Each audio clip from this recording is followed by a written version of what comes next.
जे का रंजले गांजले त्यासी म्हणे जो आपुले, तोची साधू ओळखावा देव तेथेची जाणावा. बंधुभावाची शिकवण देणाऱ्या या अभंगाचे उद्गाते म्हणजे जगद्गुरू संतश्रेष्ठ तुकाराम महाराज. जगद्गुरू ही उपाधी फक्त तुकोबांसाठी का वापरली जाते माहिती आहे?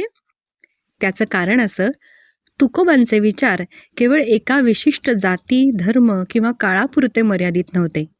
त्यांनी संपूर्ण मानवजातीला एकत्र आणणारा विश्वबंधुत्वाचा संदेश दिला.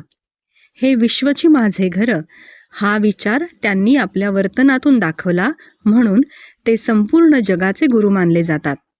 थोडक्यात सांगायचं तर ज्यांचे विचार जगातल्या प्रत्येक माणसाला सन्मानाने जगण्याची दिशा दाखवतात तेच खरे जगद्गुरू असतात आणि तुकोबा या व्याख्येत तंतोतंत बसतात. तुकाराम महाराज म्हणजे अतिशय संवेदनशील आणि परोपकारी, पण तितकेच वास्तववादी संत. लोकांचं दुःख त्यांना कधीही सहन झालं नाही. समाजातल्या रूढी परंपरा आणि दांभिकतेवर अत्यंत कठोर भाष्य त्यांनी आपल्या तब्बल 4,500 अभंगांमधून केलं आहे. अभंगांमधून तुकोबांनी भक्ती, ज्ञान, वैराग्य आणि नीतिमूल्यांचा प्रसार केला. ईश्वर प्राप्तीसाठी कर्मकांडाची नव्हे तर निर्मळ मनाची आणि भक्तीची गरज असते हा विचार तुकोबांनी त्यांच्या अभंगांमधून लोकांपर्यंत पोहोचवला. पुण्याजवळ देहू इथं 1608 मध्ये जन्मलेले तुकोबा हे विठ्ठलाचे निस्सीम भक्त होते. त्यांचं घराणं हे व्यापारी असलं तरी कुटुंबात विठ्ठल भक्तीची परंपरा होती. त्यांनी आपल्या अभंगातून भक्तीचा मार्ग दाखवला आणि समाजातली अंधश्रद्धा तसंच विषमतेवर कठोर प्रहार करत सामाजिक प्रबोधन केलं. तुकोबांबद्दल सांगता येतील अशा अनेक गोष्टी आहेत, पण आज छत्रपती शिवाजी महाराजांबाबतचा एक प्रसंग आठवतो. संत तुकाराम महाराज आणि छत्रपती शिवाजी महाराज यांची भेट ही महाराष्ट्राच्या इतिहासातील एक सुवर्ण क्षण मानली जाते.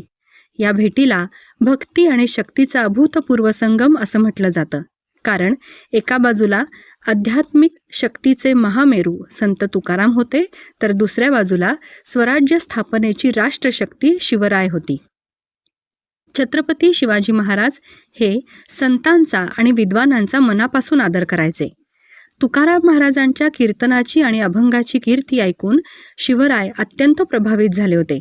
एकदा शिवराय स्वतः तुकाराम महाराजांना भेटण्यासाठी आले आणि त्यांचं कीर्तन ऐकण्यासाठी खास देहू इथं आले.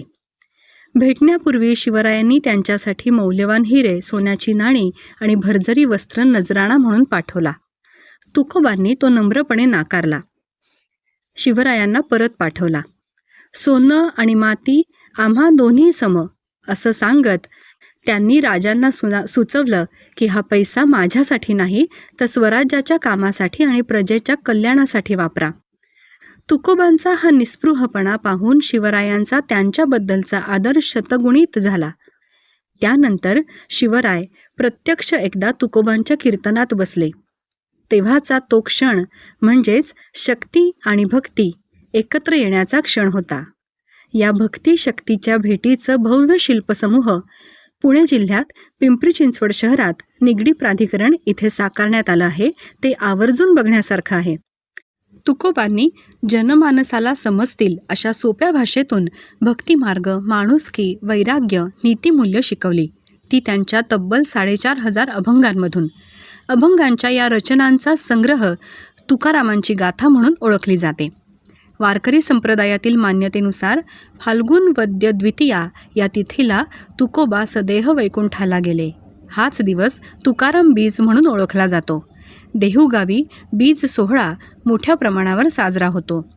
मित्रांनो, आषाढी वारीनिमित्त सुरू केलेली ही विशेष मालिका नक्की आपल्या इतर मित्रांपर्यंत पोहोचवा आणि सगळ्यांना आपलं गमभन चॅनल लाईक, शेअर आणि सबस्क्राईब करायला सांगा.